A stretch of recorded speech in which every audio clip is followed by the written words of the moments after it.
Alors, c'est peut-être pas le premier, mais en tout cas, c'est le plus marquant. J'avais 15 ans à peu près, et visite dominicale chez mon grand-père, voilà, les trucs bien agréables quand on est ado, quoi. Et mon grand-père venait de s'acheter un réflexe, un argentique évidemment à l'époque, et il me dit, écoute, je sais pas me servir ce truc-là, est-ce que tu peux m'aider, est-ce que tu peux regarder, machin. Je dis, écoute, est-ce que je peux mettre un film dedans? Je vais regarder ça. Donc je charge l'appareil et coup de foudre. Je passe l'après-midi à faire des trucs, des superpositions. Enfin, je rentre chez moi et je me dis, il me manque un truc. C'est ça en fait, c'est ça qui me manque. Et 2 semaines après, j'ai fait mon premier crédit à la consommation pour aller m'acheter un réflexe. Et voilà, en fait, depuis un mois après, c'était la chambre noire. Et voilà, ça a été l'événement, la mise en relation avec la photographie.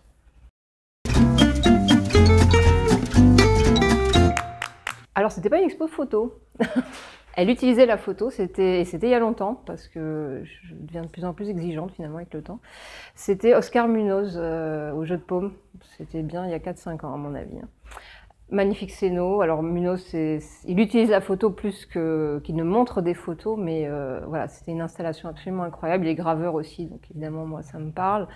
Et ce travail sur le temps, la disparition, avec ces images complètement éphémères qui, au fil de l'exposition, disparaissent. On les voit bouger, on les voit évoluer. J'ai trouvé ça absolument incroyable. Et depuis, je crois que j'ai rien vu de mieux. J'ai vu plein de belles choses, mais rien de mieux.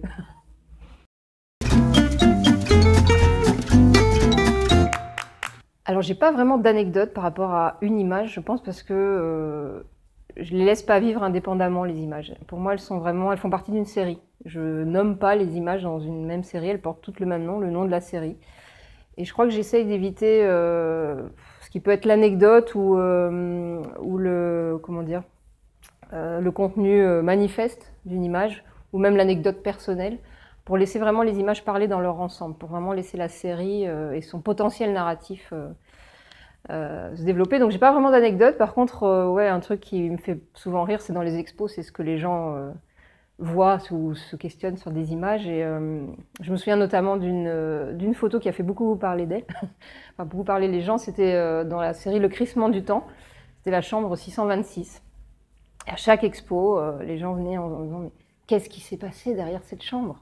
J'ai jamais répondu à la question, évidemment, personne ne le saura jamais, parce que c'était pas tellement important finalement. Ce qui était marrant, c'était ce que eux s'imaginaient qu'il se soit passé, quoi.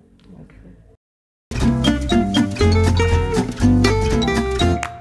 alors là, j'en ai 2, mais vraiment celui sur lequel je suis à fond là, c'est une série qui est terminée au niveau de l'editing. Je suis donc en plein labo, en plein test de papier, qui s'appelle, en tout cas pour l'instant, ça s'appelle Femmes disparues et autres contes, et qui est un travail sur la recherche de nos disparus et la création du mythe personnel et de nos croyances limitantes.